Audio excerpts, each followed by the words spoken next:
Assalamualaikum warahmatullahi wabarakatuh. Perkenalkan, nama saya Siska Anggraini dengan NIM 3601422130 dari Prodi Pendidikan Ilmu Pengetahuan Sosial. Di sini saya akan membahas materi mengenai pendidikan dan perubahan sosial serta tantangan di Indonesia pada mata kuliah Pengantar Ilmu Pendidikan. Baik, untuk materi pertama yang akan saya bahas yaitu konsep pendidikan.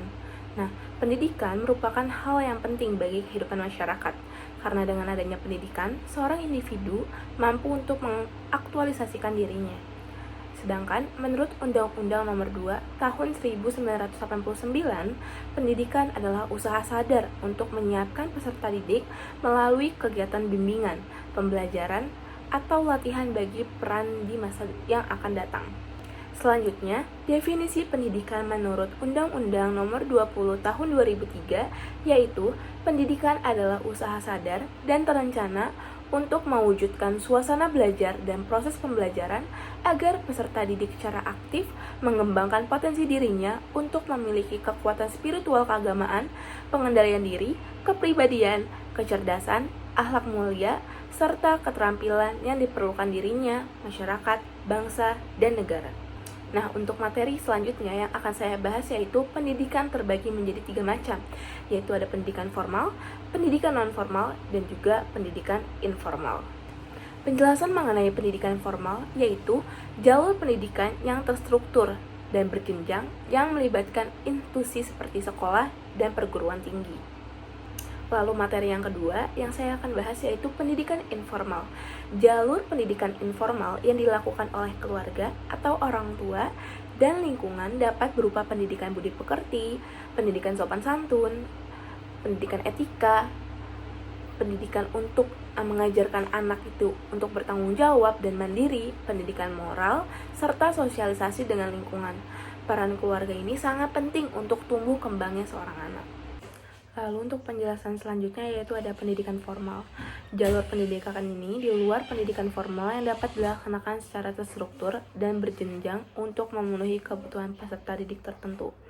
Contoh dari pendidikan non-formal yaitu lembaga pelatihan, kelompok belajar, pusat kegiatan belajar masyarakat, majelis taklim, lembaga kursus. Contohnya seperti ada seorang anak yang ingin kursus atau les bahasa Prancis karena seorang anak ini tidak mendapatkan pelajaran bahasa Prancis di sekolahnya, sehingga anak ini kursus untuk bisa lancar dalam berbahasa Prancis.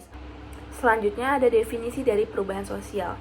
Nah, menurut Sello Sumarjan mengemukakan bahwa perubahan sosial dan perubahan kebudayaan mempunyai aspek yang sama, yaitu keduanya bersangkut paut dengan suatu cara penerimaan, cara-cara baru, atau suatu perbaikan dalam cara suatu masyarakat memenuhi kebutuhannya. Nah, dengan kata lain, perubahan sosial adalah segala perubahan pada lembaga-lembaga sosial dalam suatu masyarakat. Perubahan-perubahan pada lembaga-lembaga sosial itu selanjutnya mempunyai pengaruhnya pada sistem-sistem sosialnya, termasuk di dalamnya nilai-nilai, pola perilaku, ataupun sikap-sikap dalam masyarakat itu yang terdiri dari kelompok-kelompok sosial. Nah, untuk materi selanjutnya ada hubungan perubahan sosial dengan pendidikan. Hubungan antara perubahan sosial dengan pendidikan adalah terjadinya perubahan pada struktur dan fungsi dalam sistem sosial dan termasuknya di dalamnya adalah pendidikan. Sebab karena pendidikan ada dalam masyarakat, baik itu pendidikan formal, informal, maupun non-formal. Untuk materi terakhir yang akan saya bahas yaitu ada tantangan pendidikan di Indonesia. Yang pertama ada akses terbatas ke pendidikan. Masih banyak sekali anak-anak di Indonesia ini yang menghadapi kesulitan dalam mengakses pendidikan, terutamanya di daerah terpencil, pedalaman, atau komunitas miskin.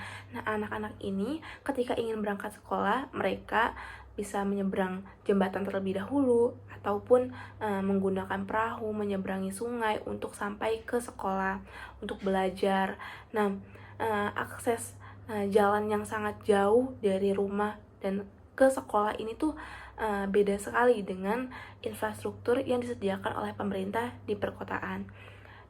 Jarak yang jauh antara tempat tinggal dengan sekolah, kurangnya sarana transportasi, dan minimnya infrastruktur pendidikan di daerah-daerah tersebut menjadi hambatan pendidikan yang tidak merata. Lalu yang kedua, ketimpangan pendidikan. Nah, ketimpangan pendidikan antara daerah perkotaan dan pedesaan ini tuh sangat terlihat sekali, serta antara kelompok sosial ekonomi masih menjadi masalah serius di Indonesia. fasilitas dan kualitas pendidikan di perkotaan umumnya lebih baik daripada pedesaan atau daerah terpencil.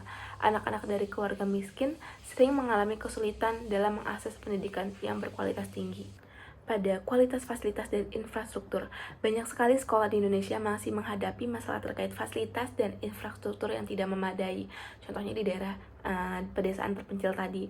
Hal ini termasuk keterbatasan ruang kelas, laboratorium, perpustakaan, terus meja yang sudah rapuh, akses internet yang terbatas, dan sanitasi yang buruk. Nah, kekurangan ini dapat mempengaruhi pengalaman belajar siswa dan kualitas pendidikan di Indonesia. Lalu yang ketiga ada kualitas guru dan tenaga pendidik. Tantangan terkait kualitas guru dan tenaga pendidik di Indonesia masih ada. Kurangnya pelatihan yang memadai, keterbatasan sumber daya manusia yang berkualitas di bidang pendidikan, serta tingkat rotasi yang tinggi di beberapa daerah menghambat konsistensi dan kualitas pengajaran. Nah, bisa juga seperti contohnya ada seorang guru yang lulusan S1 pendidikan IPS, tetapi guru tersebut malah mengajar pada bidang studi pendidikan IPA. Nah, itu tuh tidak sama sekali nyambung pada studi yang guru tersebut kuliah saat itu. Yang keempat ada kurikulum yang tidak relevan.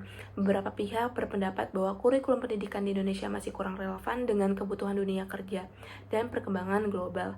Terlalu banyak muatan teori dan kurangnya pemberdayaan keterampilan praktis dapat menghambat siswa dalam mengembangkan keterampilan yang relevan dan aplikatif. Sekian materi yang dapat saya sampaikan. Mohon maaf untuk materi yang saya sampaikan ini kurang lengkap ataupun kurang jelas. Mohon maaf. Wassalamualaikum warahmatullahi wabarakatuh.